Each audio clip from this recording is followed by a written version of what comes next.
a very, very important topic that we are going to be discussing this afternoon. For anyone who is just joining us, I am Adelle Nazarian. I am a media fellow at the Gold Institute for International Strategy. And today's topic is going to be focused on an issue that many of you may or may not have heard of, but it's something that's extremely important and needs to receive much more attention.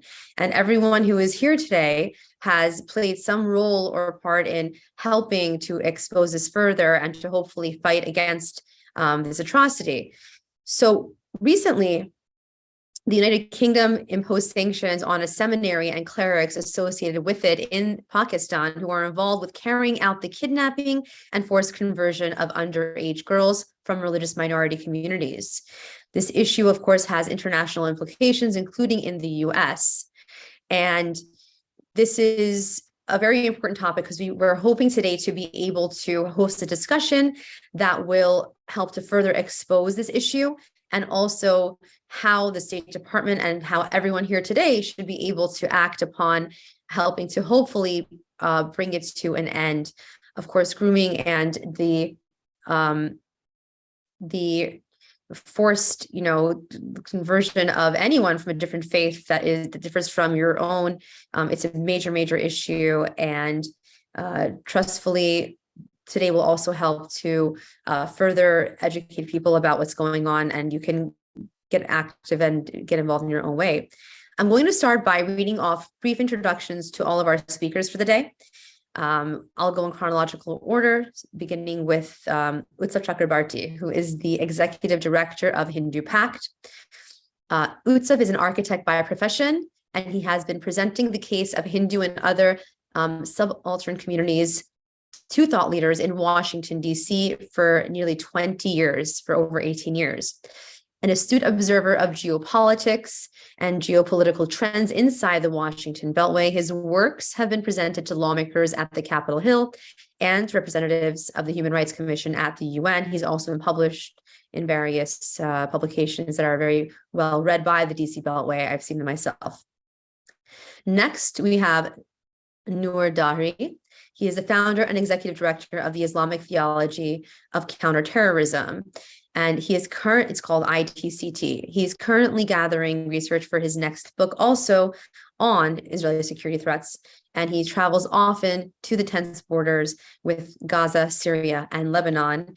And details of his trip, including visits to the Temple Mount, the Al-Aqsa Mosque compound, and the Western Wall, have made massive waves on social media. And he's been a strong advocate for helping fix the perception of Muslims throughout the world, who are often seen in a particularly negative light. And so thank you also for being with us today. Next, we have Deepti Mahajan, the director of the Chingari project. It is a project of HinduPACT as well. Deepti is a social activist with a master's in human resources management from Rutgers University in New Jersey, and has been working in the US corporate world since the last 17 years. She is currently the project director for the Coalition for Hindu Girls and Their Rights, which is the acronym Chingari. And just want to add that Chingari is a social justice campaign aimed towards bringing awareness to Hindus across the globe about the atrocities that young, innocent Hindu girls face in Sindh, Pakistan each day. Through informative advocacy, they seek to make their local U.S. representatives aware of the unstable religious situation in Pakistan and take further action to convey their disapproval. She's one of the foremost experts, of course, in today's subject matter. Next, we have Dr. Christine Sequenzia, who is the principal at Oliva International. Dr. Sequenzia has her Master's of Divinity, and she is the co-chair of the IRF Roundtable Global Campaign to eliminate blasphemy and apostasy laws. She's an experienced government affairs and biblical justice professional, an advocate and a public speaker who has traveled internationally to serve the oppressed. She spent over a decade working and writing for members of the US Congress, international nonprofit organizations, and private publications. She has also been profiled in The Hill, CQ Today, CQ Weekly, Politico, and CBN. She holds a Divinities minor and Master's of Divinity in International Development and Urban Studies from Florida Theological Seminary, along with a bachelor's degree from Texas A&M University.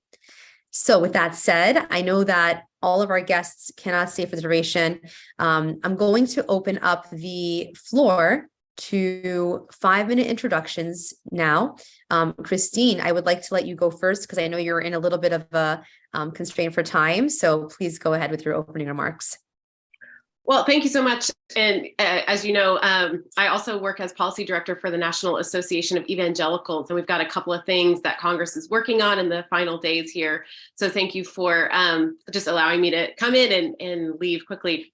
Basically, on behalf of the International Religious Freedom Campaign to eliminate blasphemy and apostasy laws, I would like to thank the Gold Institute for hosting this conversation on forced conversion and marriage of girls in Pakistan, and for your deep commitment to freedom of religion for all of humankind, including for persecuted minority religious communities around the world. As you said, I'm Dr. Christine Sequenzia, co-chair of the IRF campaign, but also principal and founder of Oliva International, where we advance human rights through advocacy and legislative and executive branch work with the United States government, obviously, and the United Nations. Personally, it is my faith as a Christian that compels me to recognize all people as made in the image of God and work fervently for their right to believe and speak freely in a way that builds resilient, pluralistic communities. This was never more true to me than when I witnessed displaced Iraqi Christians serving Syrian Muslim refugees inside of a tiny church in the Middle East. In his own words, Jesus Christ himself said, "The Spirit of the Lord is upon me. He has sent me to proclaim liberty to the captives and to set at liberty those who are oppressed." We find that in Luke's Gospel 4:18. So today we're gathered here to discuss forced conversion and marriage of both Christian and Hindu minority groups within a Muslim majority country of Pakistan. Global news media has reported story after story of underage girls being forced or coerced into marriage with men sometimes twice their age, whom are already married with children. To add to this violation, the girls who hail from an oppressed and devastated areas like Christian slums or Hindu minority town of Sindh are also forced to denounce their personal faith and required to convert to Islam and begin reciting Quranic scriptures as reported by the BBC. Despite the valiant efforts of some local Pakistani lawmakers, powerful Islam clerics, seminaries, and particular madrasas are working together to forcibly violate the very dignity of these Christian, Hindu, or Sikh girls to choose their faith or life partner, rendering them basically modern-day slaves without freedom of religion or belief. According to the United States State Department 2021 report on international religious freedom, the total population of Pakistan is estimated to be 240 million about. According to the result of the most recent national census conducted in 2017, 96% of the population is Sunni or Shia Muslim. According to government figures, the remaining 4% include Ahmadi Muslims, Hindus, Christians, including Roman Catholics, Anglicans, and Protestants, among others. So as you can tell, 4% doesn't have a chance in the majority, 96%. To that end, the United States State Department also relisted Pakistan as a country of particular concern on November 30th, 2022, alongside egregious human rights violators like Saudi Arabia, Russia, and the People's Republic of China. While Pakistan's constitution establishes Islam as a state's religion, it states, subject to law, public order, and morality, every citizen shall have the right to profess, practice, and propagate his religion. I don't know why it says his. I wish it said his and hers. According to the Constitution, every citizen has the right to freedom of speech, subject to reasonable restrictions in the interest of the glory of Islam, as stipulated by the Penal Code. According to the Penal Code, the punishments for persons convicted of blasphemy include death, for defiling the Prophet Muhammad, life imprisonment, defiling, damage, or desecrating the Quran, and up to 10 years imprisonment for insulting another's religious feelings. Speech or action intended to incite religious hatred is punishable by up to 7 years imprisonment. However, for Hindu sisters Reena and Ravina from Sindh, the valiant words of Pakistan's constitution did not hold true, as they were violently forced to become second and third wives to Muslim men, forced to denounce their faith.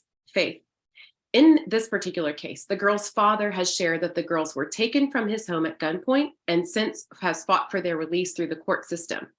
But much to the dismay of the international human rights community, including the International Religious Freedom Roundtable and Secretariat, the girls were not released, as the only issue at play was in their legal case revolved around whether or not the girls were of legal age to consent to marry.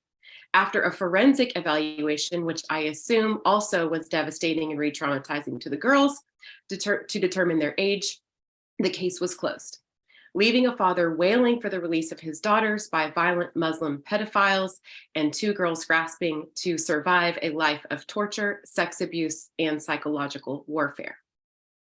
As for me, I'm a survivor of multiple forms of abuse myself, and I identify deeply with the pain the girls endured, being trapped inside a home where their very dignity, mental stability, and agency were desecrated in the name of sick, sadistic pleasure. The girls deserve more.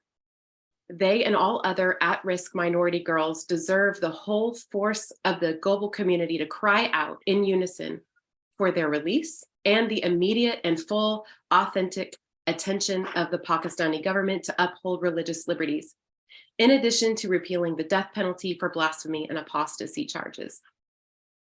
I'd like to talk a little bit about A and B laws and what we're doing at the campaign to stop that. Do I have time to do that today, or would you like me to close now? If you can give 2 minutes, that'll be great, because we would, or if you can stay a little bit longer, I have some questions, but okay. 2 minutes. Great. So we at the IRF Global Campaign to Eliminate Blasphemy and Apostasy Laws are encouraged by the recent sanctions of the UK Foreign Minister to place a travel ban and an asset freeze on Mian Abdul Haq, a Muslim cleric from the Sharif Shrine in Ghotak, Sindh, who is responsible for the forced marriages and forced religious conversions of non-Muslim minors. Specifically, our committee addresses apostasy, which is leaving a religion or belief, and blasphemy, which is the insult of a religion, its objects, or its places. As stated by the US State Department Ambassador at Large Rashad Hussain, such laws limit individuals' rights to express and practice their faith and empower extremists to take the law into their own hands and employ violence extrajudicially, which is, I feel like, what we're seeing with these girls that we're talking about today. We believe it is critically important to urge Afghanistan, Iran, Malaysia, Maldives, Nigeria, Mauritania, Qatar, Saudi Arabia, UAE, and Yemen to repeal the death penalty for apostasy. And we urge a similar repeal for blasphemy charges in Afghanistan, Iran, Mauritania, Nigeria, Pakistan, Somalia, and Saudi Arabia. The committee itself has endorsed legislation like resolutions passed by Chairman Raskin and Senator Langford urging the repeal of blasphemy and apostasy laws. We have hosted briefings at the United Nations and the US Congress on the topic, and also have been advocating for specific freedom of religion or belief language to be embedded during the 77th Annual United Nations General Assembly over the past few months. The committee has created a charter calling for an end to extrajudicial killings for apostasy and blasphemy laws, which you all might sign by visiting nae.org/takeaction. So on Friday, the 10th of November, the United Nations General Assembly Third Committee voted in favor of 2 UNGA resolutions with language to protect individuals threatened with death via apostasy or blasphemy laws. The General Assembly is the UN's most representative body, comprising 193 member states. And on Friday, the 10th of November, 131, which is over 2/3 of the member states, voted in favor of the extrajudicial summary or arbitrary executions resolution, and 126 countries voted in favor of the moratorium on the death penalty resolution, including new language that advocated for the global for freedom of religion or belief, which we were really excited about. The coalition of Sorry? Wonderful. Oh yeah, we were really excited. The coalition of individuals and organizations signed a joint charter released 2nd of August for the International Day victims of violence based on religion or belief to ensure the death penalty is never applied for apostasy and blasphemy, calling on UN member states to embed language in the resolutions. So here's the kicker. Even where the death sentence is not carried out, it is usually justifying the in commando detention, physical and psychological torture, denial and legal representation and medical care, and prolonged detention, often until death, of individuals on grounds of their religion or belief. States also carry out executions outside the judicial process or rely on other non-state actors to execute with impunity. So in summary, I would just like to point you to nae.org/take-action, where you or your organizations or as individuals can sign on to that charter to help us raise awareness and continue to beat the drum on this issue. We can't repeal blasphemy and apostasy laws at one time. We can't solve all of the global crises or save all of these minority groups at once. But one step forward, we believe at the committee, the Global Campaign to Eliminate Blasphemy and Apostasy Laws, is to start with the death penalty. And that's calling on 11 Organization of Islamic countries that I listed off earlier to repeal the death penalty and apostasy. So That's thank great. you for your time.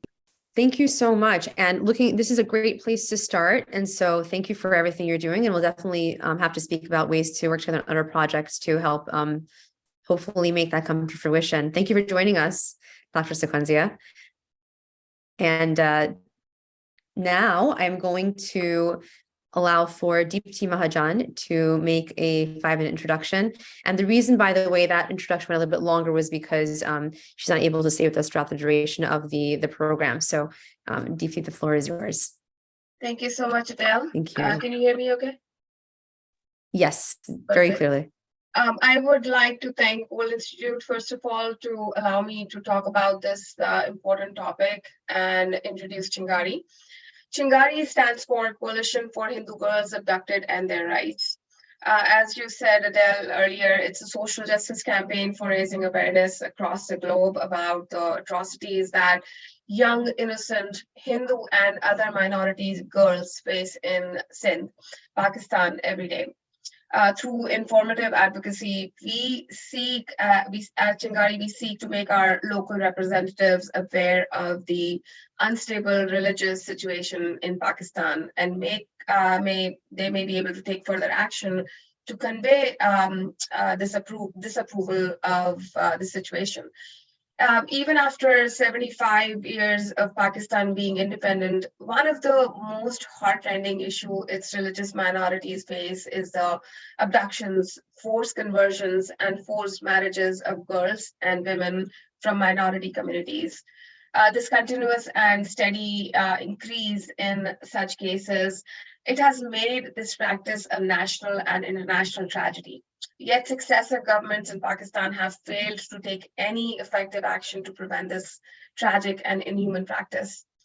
The cases of Christian, Hindu, and other minority girls that we're talking about is between the ages of 12 to 25, and they're abducted, converted to Islam, and immediately married to their abductors. And this is rampant in Sindh area of Pakistan. Provisional estimates in a study, forced marriages and forced conversions in the Christian community of Pakistan, suggest that up to 1,000 religious minority women and girls face this fate every year. However, the actual or the true numbers will never be ascertained.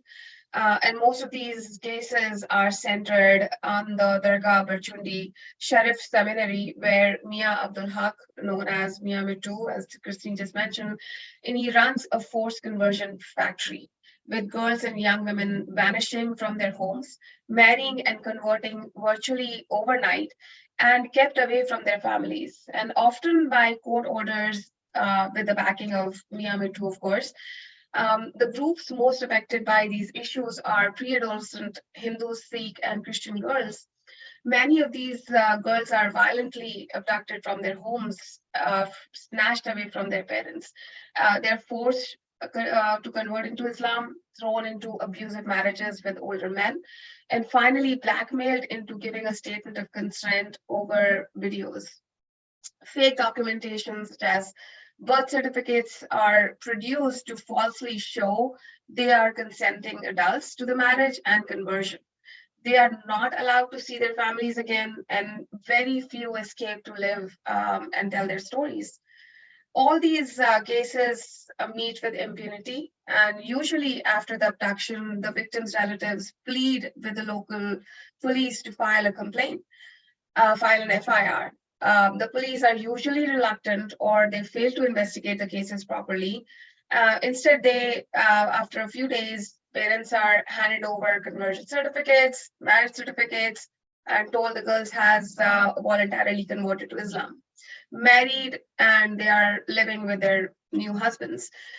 In court, the issue is often portrayed as a religious issue, of course, and the perpetrators' lawyers appeal to the religious sentiments of the judges by suggesting that the girls did that voluntarily. And majority of these cases, of course, the decisions go in favor of the perpetrators, and the girls lose all contact with their families. The trauma these girls go through is unimaginable. In Pakistan, the government is known for tolerating honor killings, sexual violence, and blatant denial of basic human rights to non-Muslims.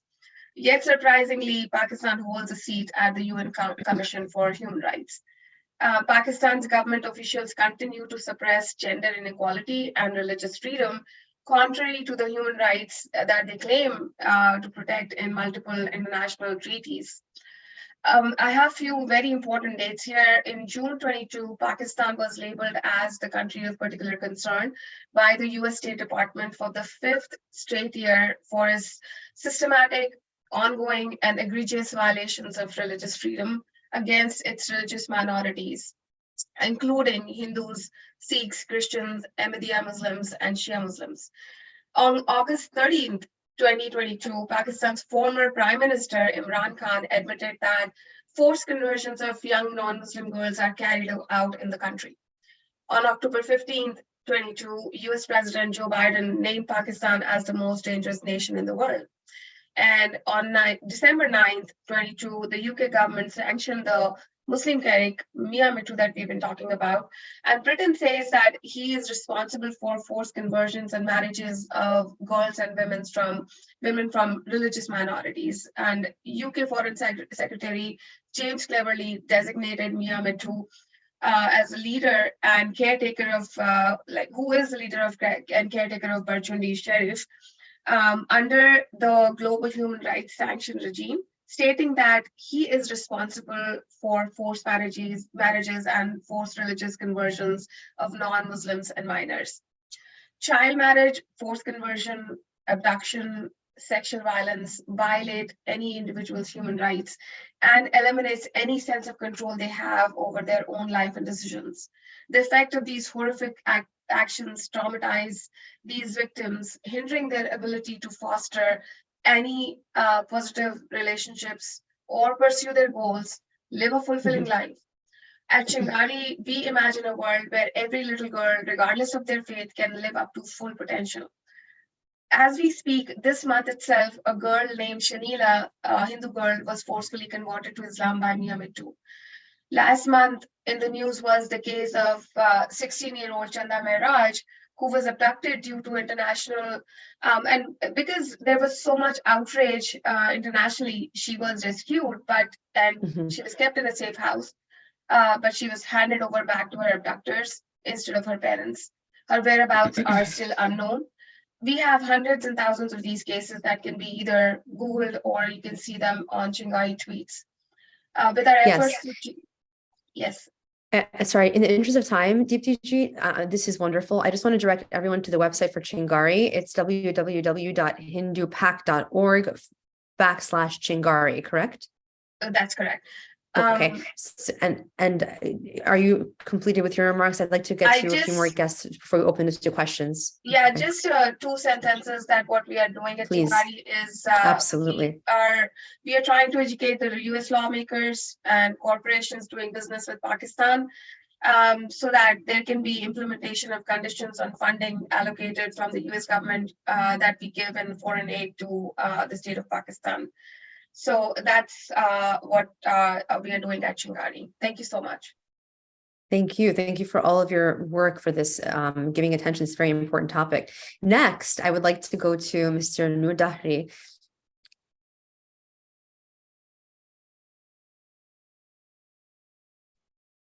Can you hear me? Yes.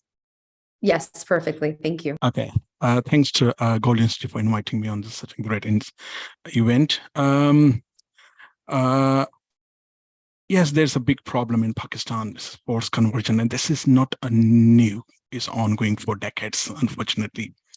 And Hindus conversion, mostly of the Hindus, 75%, I think, more than nearly 85% Hindus live in the province of Sindh, because this is religiously holy land for the Hindus. So they don't live other parts of the Pakistan. They are Hindus in other parts of Pakistan, but very minority, right? So in Sindh, majority of the Hindus, they live in Sindh, born, bred there, and they speak Sindhi language, same like my language. I'm born and bred in Sindh among these Hindu people. And the incident which mostly happened in the Bharchundi Sharif, which is near the Ghotki. Ghotki is a district. And I spent several years in Ghotki, near the Bharchundi Sharif. And I know personally Mia Abdul Haq. He was recently sanctioned by the UK government for forced conversion. This person was infamous, very infamous. Not now, because of the now media and the social media, promoted him for these type of heinous crimes of forcing Hindu girls. He was doing this for decades. Even there was no social media. Right, and this person is not only let me, because I born there, I saw this person. My father was a police officer in Ghotki, so we have seen his crimes. He was not only he's a peer, he's a spiritual leader in Sindh, in especially the Ghotki area. This person, he's not only the peer, he is a father of gangsters. He's a head of the decades in the area. Every single crime happens in the region, in the area, in Ghotki.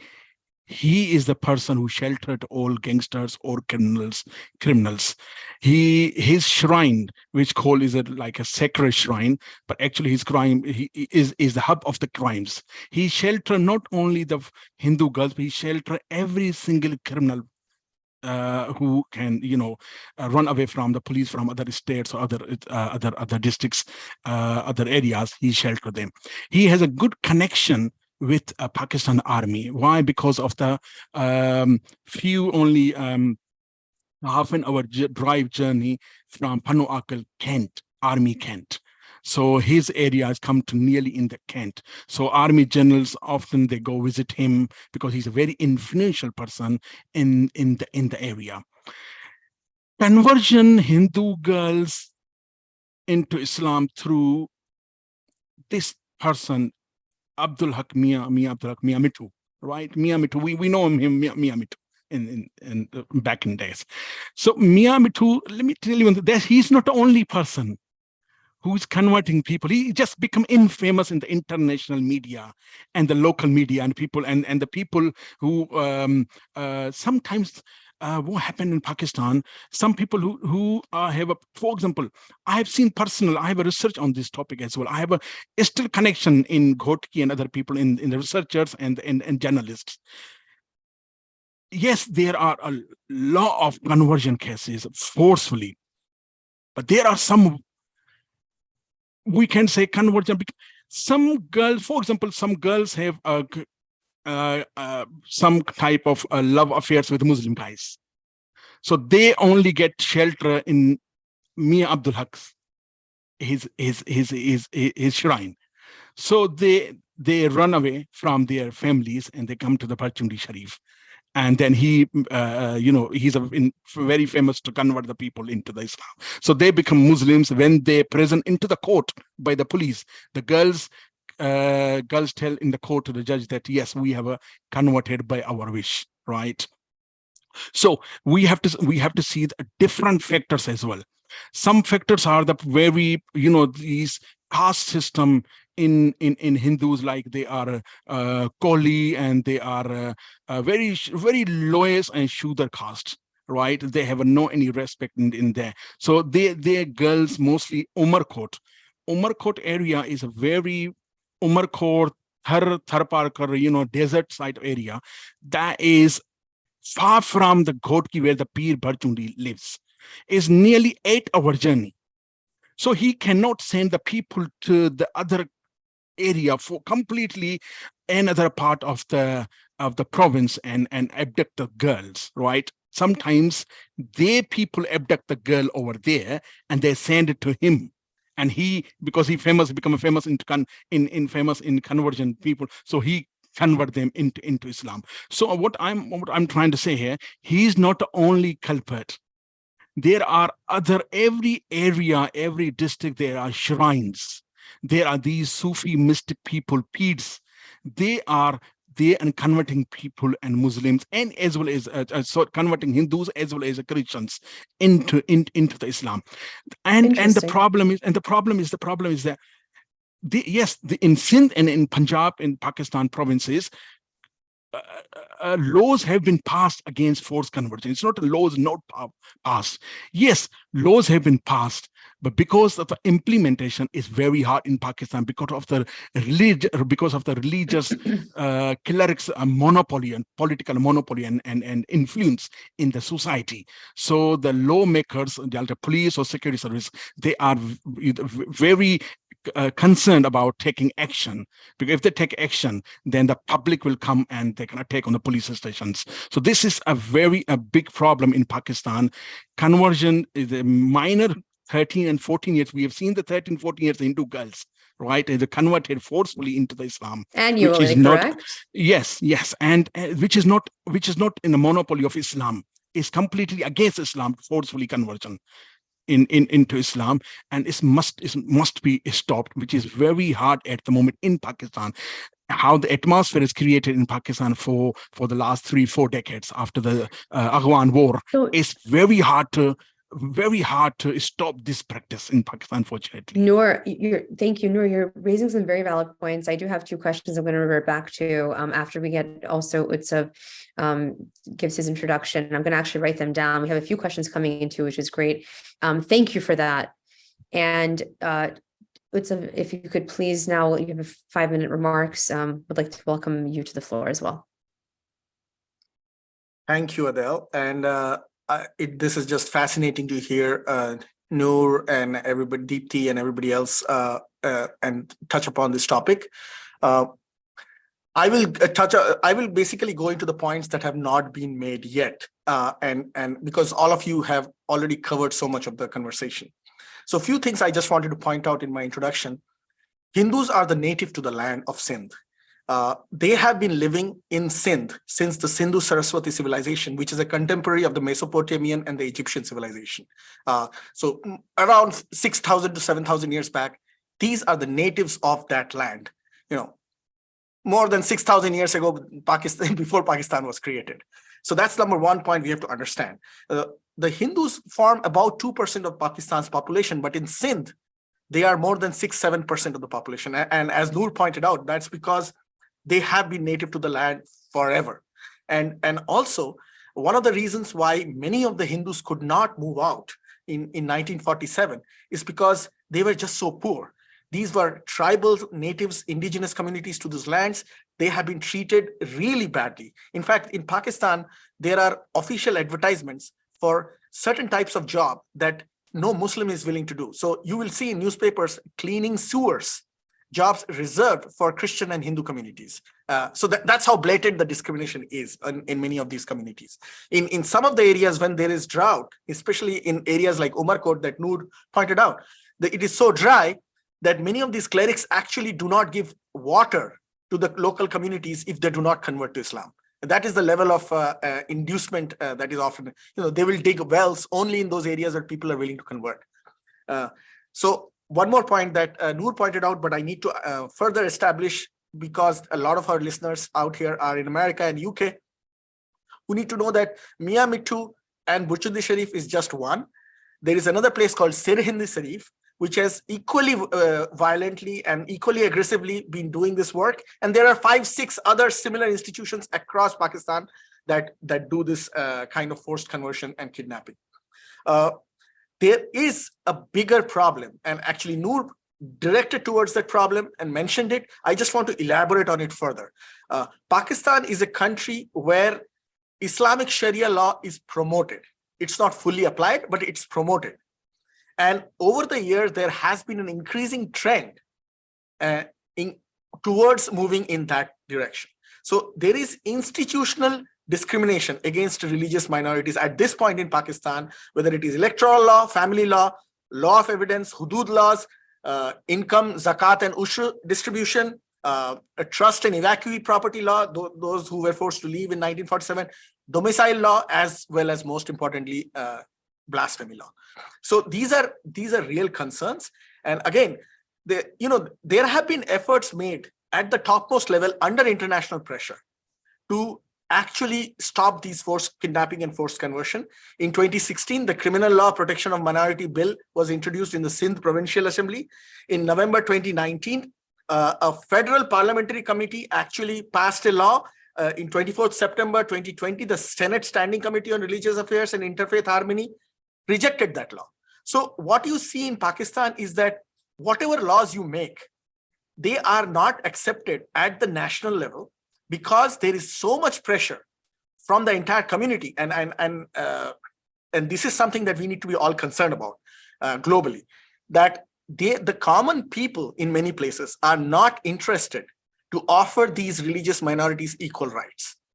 And this is an outcome of decades of radicalization in many of these places, including in the army. And Noor pointed that out very well. Mia Mittu is seen and photographed with Imran Khan, with Nawaz Sharif, with Pakistan People's Party leaders, and with every army general who is worth any value in that area. So the entire establishment, both the military and the civil, is already on the side of the perpetrator. One more point I just wanted to mention, and this is something that is very important. There is no excuse to use Islam, even though it's being used as a reason for these kidnapping and forced conversion. Even today, most countries can easily refer to the 2016 January Marrakesh Declaration that many Arab Muslim countries actually put in practice, declaring that how minorities should be treated in Muslim majority countries. So the Marrakesh Declaration is a very good framework that actually Pakistan should adhere to, that Arab countries, many of them adhere to.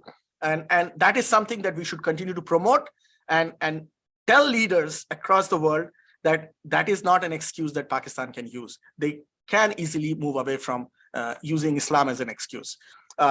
So going forward, what is it that we can do? I think it is important that just like UK put sanctions on Burchundi Sharif and Mia Mittu, there is an effort that is needed to be made globally, where it's not just one institution, but all these institutions are held accountable and sanctioned. And then the Pakistan army and the administration that hobnobs with them will come under the radar, and therefore they will be next. And that message has to be sent very clearly. What does Pakistan respond to positively? Economic sanctions. Pakistan is always in need of money, and because of the tremendous corruption that they do, and every 3 years there is a report on that, and whoever is in power has actually sucked up billions of dollars somewhere else. So every economic aid that goes to Pakistan has to be correlated to the health of the religious minorities, especially the demography of the religious minority in these countries. Numbers do not lie. If everywhere in the world religious minorities are thriving, their numbers are growing. If in Pakistan the numbers are declining, let's look into it. Let's connect it to the economics.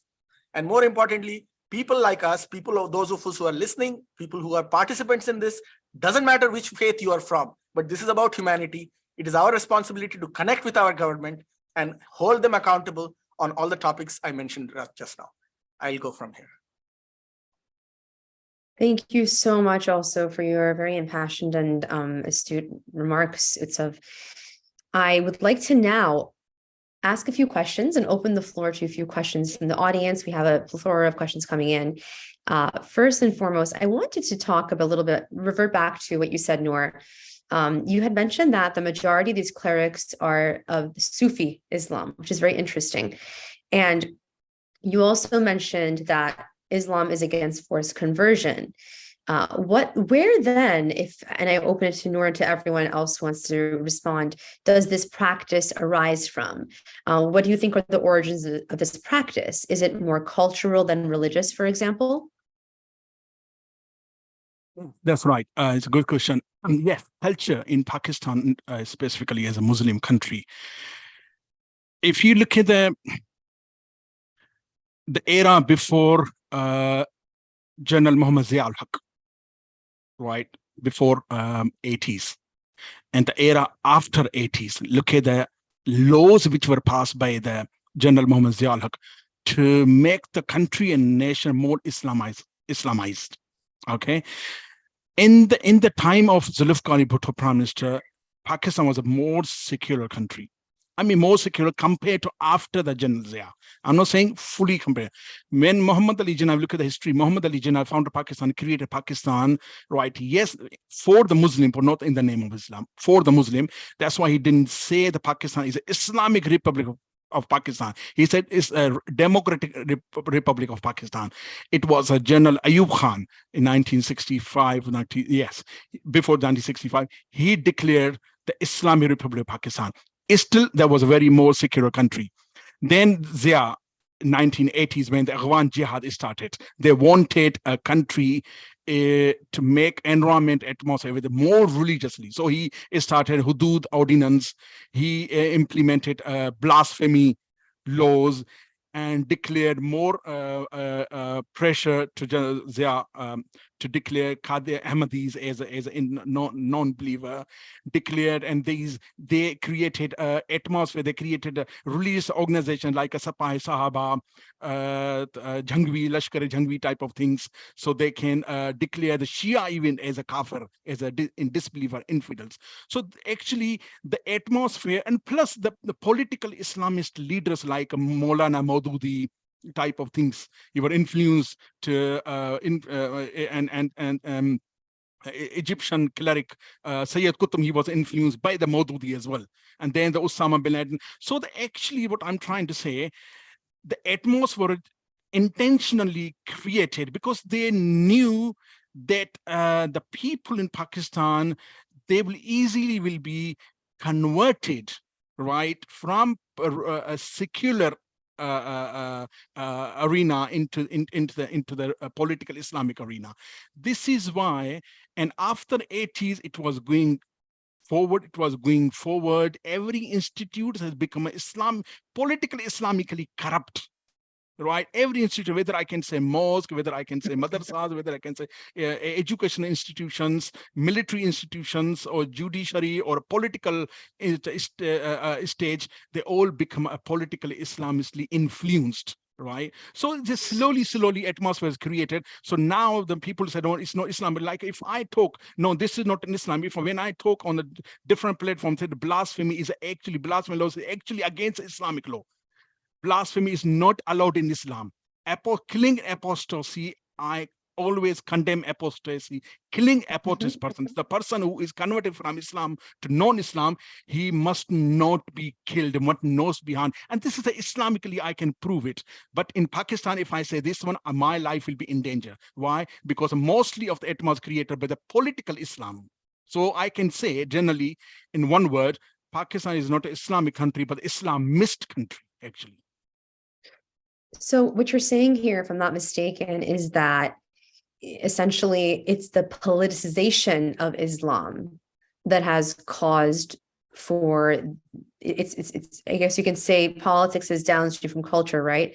So is it the politicization of Islam that has lended itself to this becoming more of a cultural phenomenon than religious? Would that be an accurate assessment?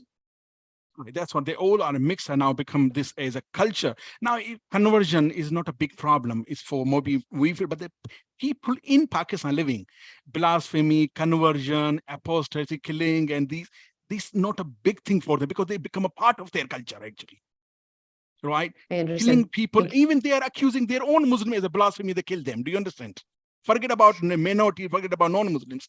They even accuse one sect, accuse another sect as a blasphemous, and they're going to go and kill them. And there's no any police can't take any action because of the influence of the madrasas and influence of the religious people in the culture of the Pakistani people. Its whole mindset has been corrupted. It's completely had been corrupted. It takes maybe decades to sort it out. So Mr. Chakrabarti, what he said, I completely agree with him that yes, you can't change the mindset quickly, but you have to make a tough rules to implement the punishments, something like sanctions, or like the every aid should be connected with a condition, linked with a condition that if you improve the minorities' rights, then we will aid you. Like this, though they have no any choice to improve minorities' rights religiously or politically, or because they have no freedom in Pakistan, no free speech actually.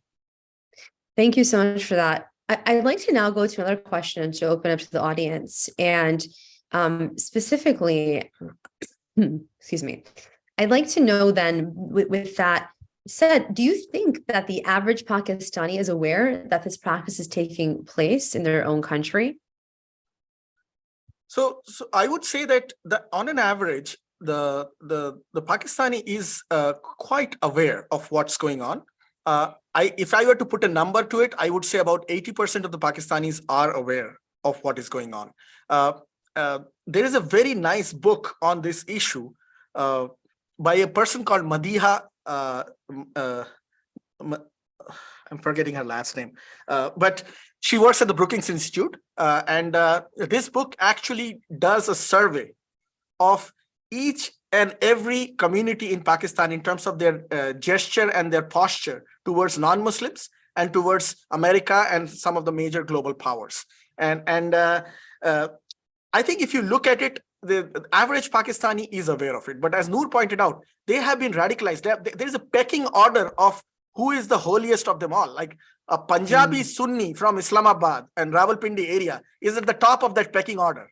And an Ahmadi and a Hindu from Umarkot, Ahmadi from southern Punjab, or a Hindu from Umarkot is at the lowest end of that pecking order. So each one above in that pecking order is willing to do atrocities on the one below him or her in that pecking order. And this is the level of fragmentation that has happened in that society.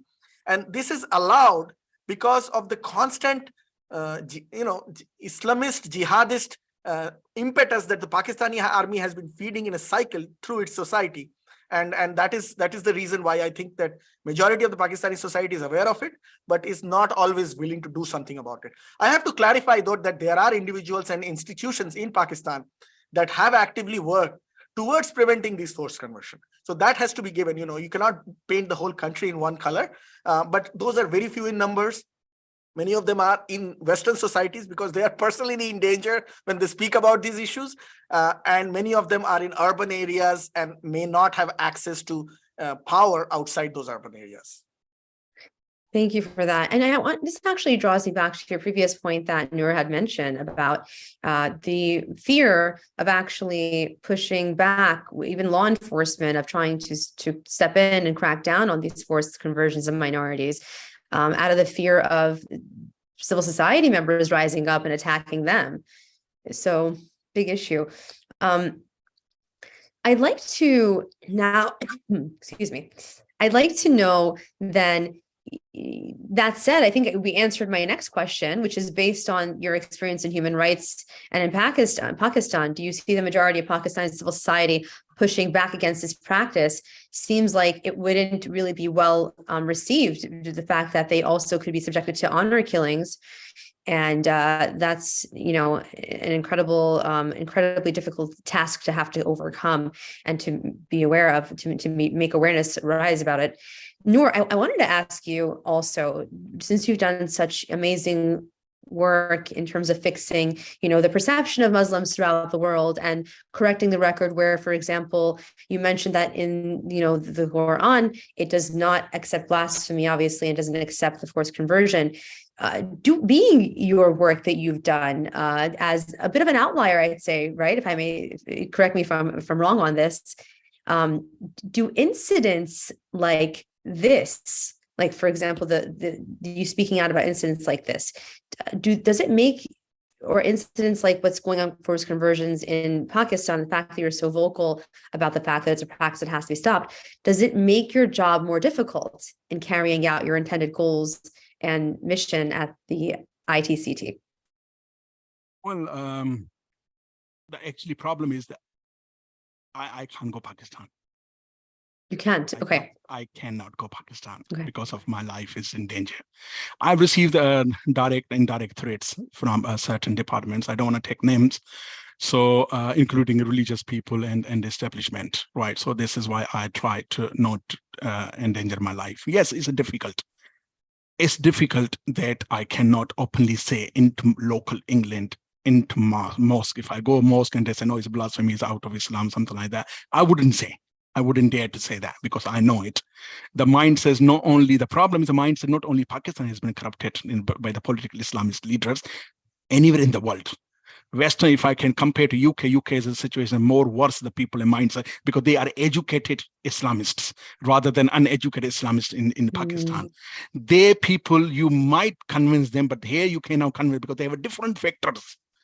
It's ideologues, the ideologues, right? Yeah, they have a different factor because the thing is that Pakistani people are the poor people. They have grown up into, respecting, kissing feet of the mullahs, and whatever the mullahs say, they can't say. But in the UK, the people cannot. Right here is very hard to convince them that no, you are following political Islam. Right. Let me tell you one thing. Back in 20s, I was recruited by the LET. I was trained in Afghanistan. By the LET, I was a very prominent member of if you don't mind,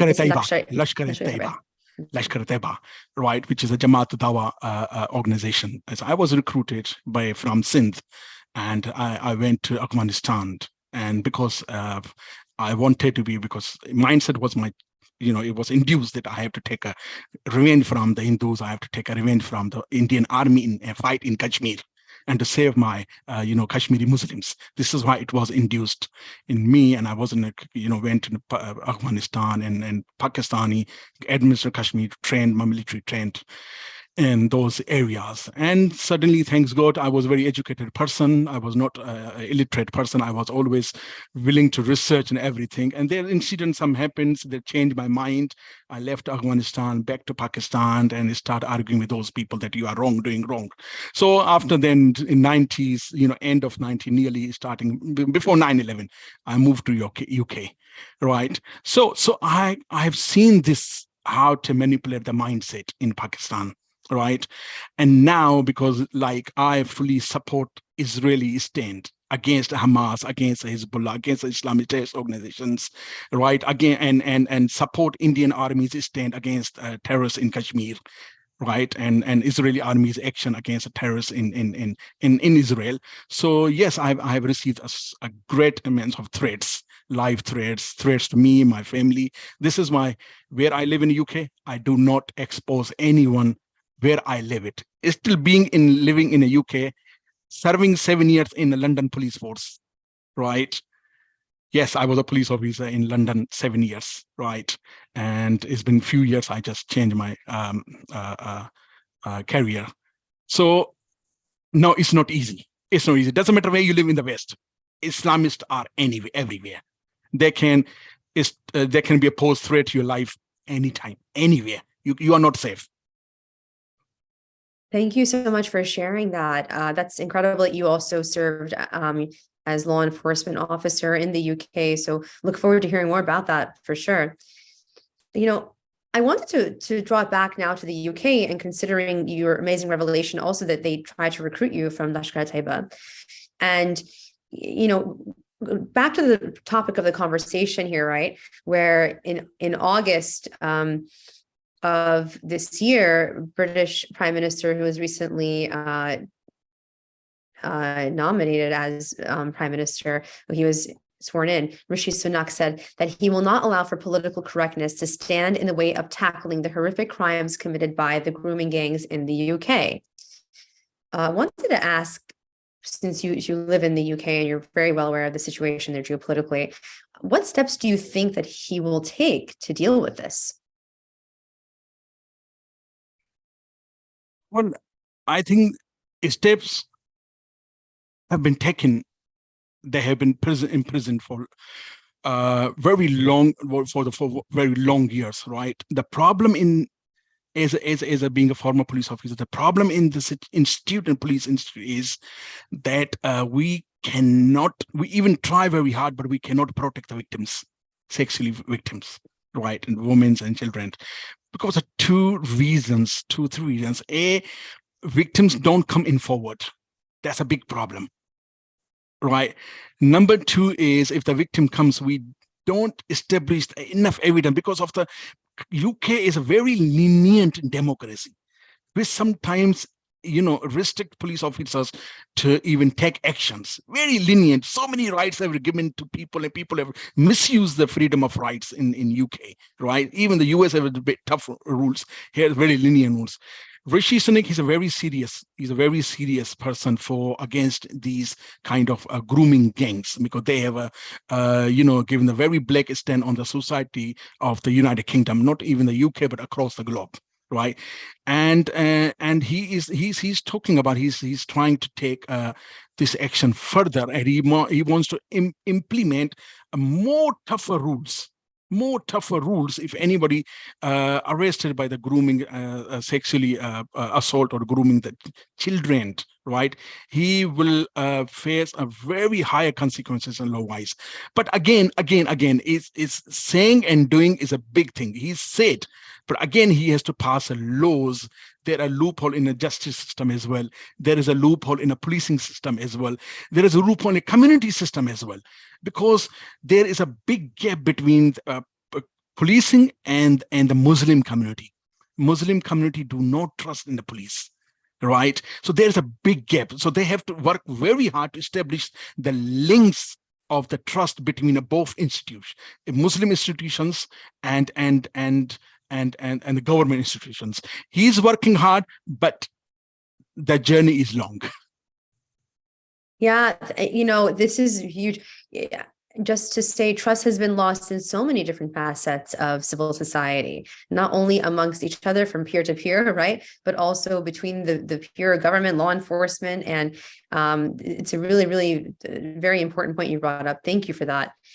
Let me give me one add. UK, please. The UK, think about the mindset. UK mosques, most of the mosque, like I can say 70% mosque run by the Muslim brotherhoods. Can you believe it? Right? That's very alarming, frankly. Yes, each organization linked to the Muslim brotherhood, directly, indirectly, right? One charity organization, they have 300 to 400 Islamic institutions, including madrasas, mosques, community centers, Islamic centers, right? Plus Hizb ut-Tahrir, it has very influence in a institution, educational colleges, schools, and universities. And they have been declared as a terrorist entity in different, mostly Arab countries, even in Pakistan. But they have a very free access in UK, Hizb ut-Tahrir, right? So this is why I was saying that UK is a very lenient country, and this is the consequences we are facing. Islamization is a very high peak, so even a government cannot control it. But this is why the MI5, MI6 head, he said a couple of years ago that there are nearly 25,000 Islamists walking among us, but we have only capability to watch only a few thousand. And any one of them will arrest or 20,000 become a potential terrorist. They can't trace them. So that's what I was saying. Thank you. This just reminds me quickly before I go to the next point question. Back when I was a journalist for several years ago, I remember the San Bernardino shooting that occurred. I think it was Tashfeen Malik, and I forgot, that was the wife that was radicalized in Pakistan, actually, and her husband, who was they were both involved in the unfortunate incidents that occurred during Christmas and I believe New Year's. But one of the things that I recalled having reported on was that one of the neighbors, at least, was fearful. They had noticed some sort of suspicious behavior, but they were afraid to report it to the police because they were afraid that it would be viewed as an bigoted anti-Muslim attempt or hate crime. But that's the issue. People who actually see something, it's gotten to the point where it's been politicized and all this stuff about being political correctness, that true threats and true issues, red flags that should be raised to law enforcement are not being raised, and it's resulting in loss of innocent lives. This is why I raised this one. There's a big mistrust. Like, let me give you one example. Have you heard the name Jihadi John, who slit the Americans? Yes. in Syria? Have you seen the Jihadi? Have you heard the Jihadi John 2, Syria, Hindu guy who converted Muslim, become a Syrian? Okay, there were two Jihadi Johns, right? One was from north of England, and I saw him personally because he was a busker and I was a police officer working, and I was always kicking me out, and he became a Jihadi John. Second Jihadi John, he was from Walthamstow area of the East London. Siddharth Dhar was his Hindu name. Siddharth Das, yes, right? So there's Siddharth, that he was my neighbor, right? I was living in one street, he was living in another street, and we always come across. He knows I'm a police officer. I knew he was an Islamist preacher with Anjum Chaudhry. I have a very good conversation, no good conversation, a very bad conversation with Anjum Chaudhry always, right? Now this Siddharth Jihadi John, everyone knew what he's doing in the area, right? No one bothered it. The one person, he was a chicken shop owner, and he was Ahmadi actually. He has only one son. I personally knew his son. He was a little bit mental issue. No, just a little bit. He was recruited, his son, recruited by the Jihadi John and other people who were connected from the Germany, Italy, Sweden, France. These all Islamists have a networking in the UK, and the person was recruited. He was married. He was married to the convert woman from the Europe, and he was sent to the Syria. He has only son. He was sent to the Syria, and there he was killed in battling with along with ISIS, right? Battling against Syrian forces. He was continually informing police department what's going on. Nothing will happen. Nothing had happened. And he has only son. The person I still remember, he hugged me, he cried me, he hugged me and he cried. He said, your police department disappointed. He said to me, your police department lost my son. Because I was continuing in police in a police touch, and he was giving all information to police what his son is doing, where he is going, he is married. This is why they recruit the people. One married, sent to jihadist zone, he killed. The same woman become a widow, then same woman they use it to recruit other people. There's a big networking chain. Even where I was living in Walthamstow, this was a Sharia zone. Can you believe it? After 7 o'clock, no any English or Hindu person walk hand to hand with girls, or they cannot drink. That time I have seen it. Noor, I'm so happy that you're bringing this up, because back in my former years when I was a journalist, there was a huge debate over these Sharia zones. There was members of the mainstream media that vehemently, ferociously fought against them, said they were a fallacy, and there were other networks that actually were saying that they existed, and there's been a debate.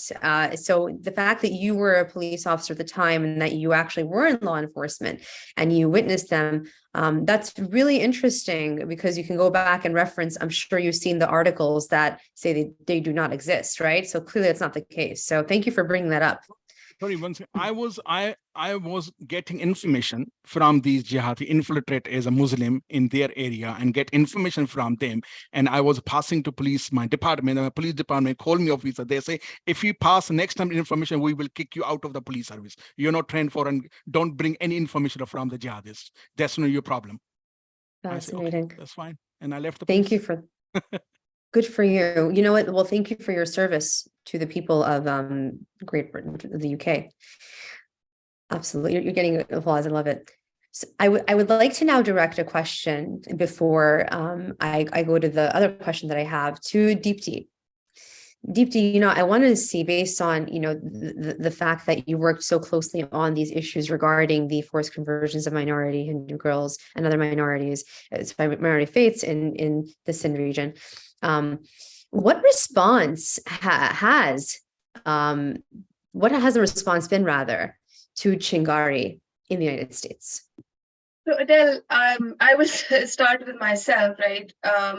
When I heard about this issue, I have 2 boys. I don't even have a daughter, but just the mere fact of what these girls, just the stories, it just hit me so hard. And I think that is the emotional connection that I have when I talk about this issue with people. The response is because it's at a very human level, whether you are a male or a female, old or young. This is an issue that touches everyone that you talk to. Like how can, in this age and time, in this world where we are living right now, if this is happening to little girls, I mean, it's unacceptable. So the response is just amazing, and it's not just in US. We were able to form a Chingari association in Australia. We have been working with people in UK and Canada. So it's not just a local response. Everybody who hears about this issue, they feel connected at some level. I mean, it's everybody has mothers, daughters, girls somewhere, like it just hits them very hard.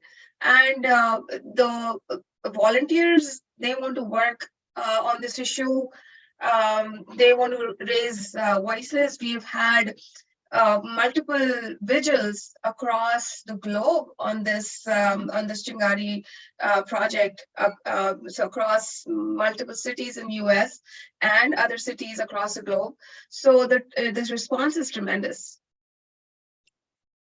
Thank you so much for sharing that. And I do hope that the US, Chingari's presence, rather, in the US and beyond will also expand.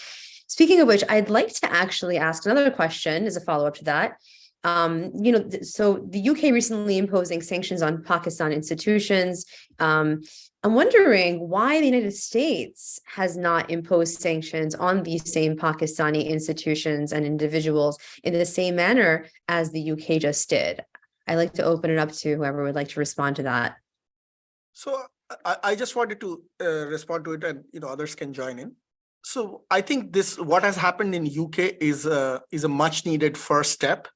There has been multilateral institutions that have been flagging this issue from many countries, but the fact that that President Biden actually called Pakistan the most dangerous country in the world 2 months ago, and the fact that the US State Department put it under country of particular concern. So we are heading in that direction. So Britain and America, they talk to each other.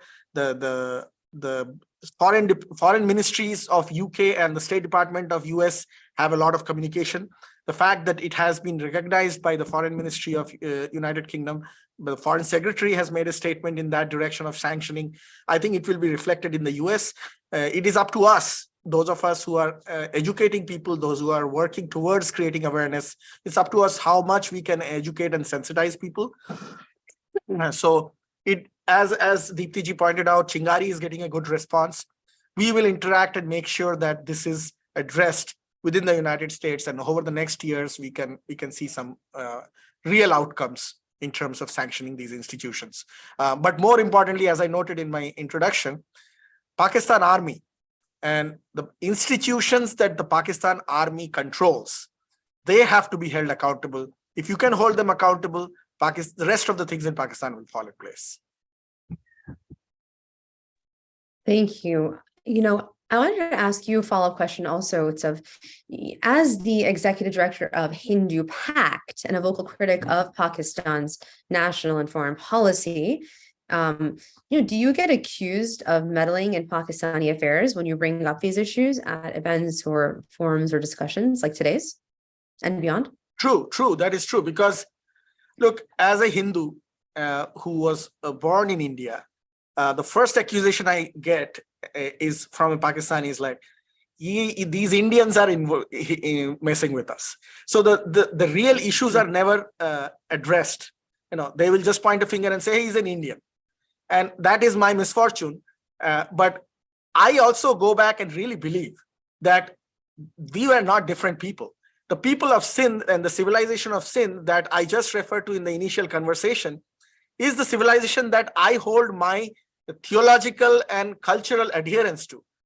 So what happened 5,000 years ago in Sindh is close to my heart. And to be honest, I love the food in Sindh as well and in Punjab.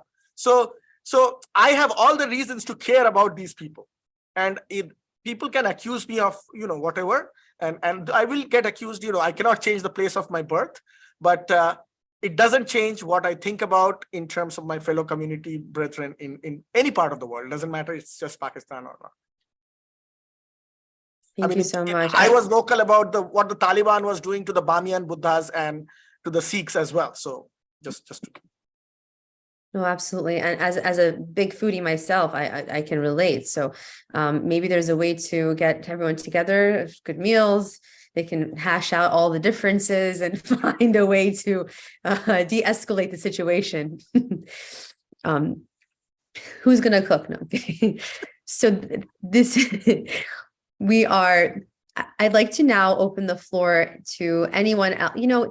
Actually, I'm going to do one final question and then open it up to some closing remarks. And I think that we've had a very, very comprehensive talk here. I look forward to us being able to continue these conversations and expand them to other areas that need attention as well. Ultimately, I just wanted to say today's discussion is focused around really the discussion of the treatment of minorities in countries where Sharia law is practiced, right? I want to know, there's some countries that practice Sharia law, obviously include Pakistan, there's Saudi Arabia, Iraq, Iran, Malaysia, Brunei, Indonesia, Sudan, Niger, Qatar, and the Islamic State, which is arguably a state or not, a country, depending on which perspective you're looking at. I want to know, though, from everyone here, do you think it's possible for members of minority faiths to receive equal treatment in countries where Sharia law is the overarching or majority law of the land? In my personal opinion, and I'm not a scholar of Islam, I do not claim to be one, but based on historical information that I have, the Sharia law that is actually practiced in today's Islamic world and the interpretations that I have seen in the past 5 generations of Sharia interpretations, I strongly doubt that religious minorities will have equal rights in many of those countries that practice it. I also think that there were steps taken to correct that. As I mentioned in my speech, the Marrakesh Declaration was a positive step in bringing equality to the religious minorities, but I do not see its implementation as well as it could have been. And we can go back to our entire conversation on why that is the case, but I do not see equal rights for religious minorities under current interpretations of Sharia law. And Adelle, again, I go back to my personal experiences. Just like Utsavji, I am born and raised in India as well before I moved to the US, and I lived in a city where we had both Muslim and Islamic and Hindu population. And honestly, even back in the days, it's scary to move around in a region where you have more Islamic population. So just going back to that whole thing that can the minorities coexist? It's same in my interpretation of what the international portal looks like today. What we see, it's hard. It's unimaginable. The only thing we can do is strong countries like the strong democratic countries like US and India and others, that the influence that we can bring is all we can hope and pray for. Thank you so much. And Noor, would you like to also please comment on that, respond? Right, thank you very much. Well, Thank you. when I see through the Islamic point of view, I don't see any country I can say is it really truly an Islamic country as a Sharia law, because everyone have their own type of Sharias, right? And both all Sharias are, people are opposing each other, and they are no Islamic Sharia. Anyway, as I said before, 80s, Pakistan was a different. Yes, minorities have more rights than now, because that time minorities were not declared as anti-Islam. Yes, there was a Hindus, and I proud myself that I'm a Sindhi. I born and raised with Hindus in temples, and still there's temples. There was just after Babri Masjid, some incident happened. They attack some temples. Otherwise, it's very safe. Hindus were there, and I proudly say that Hindus living in Sindh, they are. I mean, they established the economy of our Sindh province. They are millionaires. They are icon businesses in Sindh. All businesses, they have strengthened the Sindh economy. They are our Hindu brothers, Sindhis. They are living.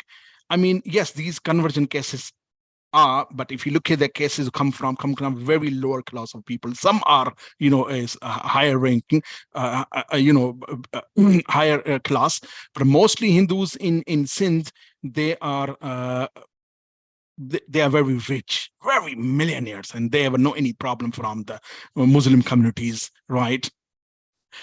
If you look at the now Saudi Arabia, look at the now UAE, completely different now, isn't it?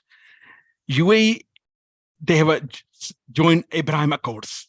Exactly, right? the UAE has done that. Yes, they open the synagogues. They are openly opening mandirs, temples, Hindu temples, right? Huge Hindu temples. When I see, I say, wow, this is a coexistence need to be. Crown Prince Mohammed bin Salman, he is really bringing some change, but he knows he can't bring a change suddenly. He slowly bring change. Even the Israelis, I know that my friend, he has become a rabbi of Saudi Arabia, right? So synagogues, they are working on a Jewish community that bring into Saudi Arabia as well. So what I can say, yes, if there's, if there is a democracy like a Pakistan, Bangladesh, other countries, democratic way, then it's hard because they follow the people's opinion. But if there are kingdoms powerful where the one person decide what to do, then I think if the Mohammed bin Salman and the UAE rulers, if they decide, no, we should go to coexistence, our state should be mandirs. The Hindus freely can practice of religions. Jews have a synagogue, Jews can practice religion. Then I think there is a possibility, because I see now possibility after Abraham Accords. I see the changes. So there is a hope. There is a hope. Yes. There is hope. So, Noor, according to what you're saying, and this is an area I work in very closely, is the cryptocurrencies. It seems that the solution to all these problems is wealth and wealth creation generation, because no one discriminates when you're wealthy, as you just indicated, right? All the problems seem to disappear that existed before. So that's one way to help governments. And the problem is Pakistan. The problem is, unfortunately, in Pakistan is the majority share of the wealth is in the hand of the army generals. That's the only country. There's the only country where army generals are billionaires, not in rupees, in dollars. Right? I see. Okay, there you go. That's interesting. That's a much higher value set. One general, he's not even the full general, he's a lieutenant general retired. Some money was shown in the world. He has a 99 franchise of Papa John's pizza all around the world. He never been a 4-star general. He never been the chief of army staff. He was just a spokesperson of the army ISPR's head. And he become wealthiest. So he has a 99 franchise of international pizza, Papa John in the world. Now think about journals in Pakistan, and I have all list of their wealth. They are billionaires in the world. Billionaires. But I will also add this, if I may, just to play devil's advocate here, right? What I said, I do stand by saying that, you know, when there is a certain level of wealth, people tend to turn a blind eye to issues that existed before that they cared about so much. But Osama bin Laden is another exception to that case, right? Where he came from a family. So I would say it's a mixed bag, but I love that we're discussing this here, and the fact that you brought up and prompted the Abraham Accords as a very, very important step forward in terms of hopefully disseminating and dissolving the issues that have existed for thousands of years. There is hope. And I think that hope is the very thing that we need to hold on to, because if you lose hope, what else do you have left? So truly, truly grateful to you, to Utsav, to Deepti, to our guests today, to Christine, who had to leave early, and of course to Ellie Gold, who was so gracious enough to open this room to today's discussion, to the Gold Institute. Deepti, excuse me, if you'd like to also add a comment before we close off for the afternoon. Yeah, thank you, Adelle. And I just wanted to compliment Mr. Noor for all his, the things that you've shared. It's very, very brave. And if you don't mind, I just have one question, because we go back to our topics about the girls, right? The minority girls issues. Absolutely. Noor, just since you've been so upfront, I had a question. Like, if I am I'm a Hindu, if I hear some kind of vices in our community or something that is happening, I would make sure that I do something about it.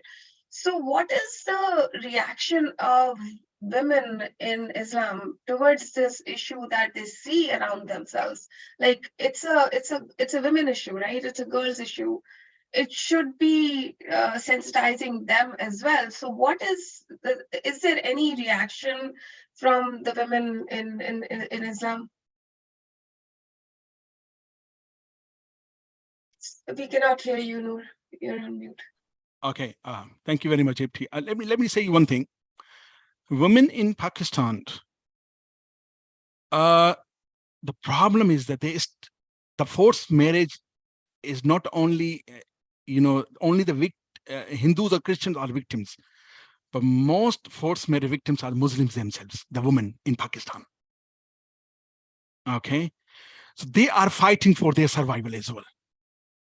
There are organizations which runs by women's organization like Chakrabarti said, and they are not only working against a forced marriage of only for Muslims, but Christians as well, and the Hindus as well, because woman is a woman, and they feel the pain of the forced marriage, because that's a very close bond, and they cannot be create with force or any fear, right?